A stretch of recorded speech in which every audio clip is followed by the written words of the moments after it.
గారి జిఎంసి బాలయోగి కుమారుడు కోనసీమ ఎప్పుడు మరిచిపోలేని ముద్దు బిడ్డ బాలయోగి.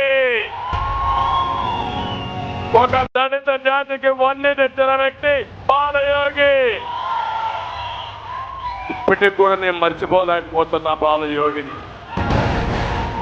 నాకు ఎంత నమ్మకం అంటే తెల్లవారితో నన్ను కలిసి ఢిల్లీకి వెళ్ళాడు.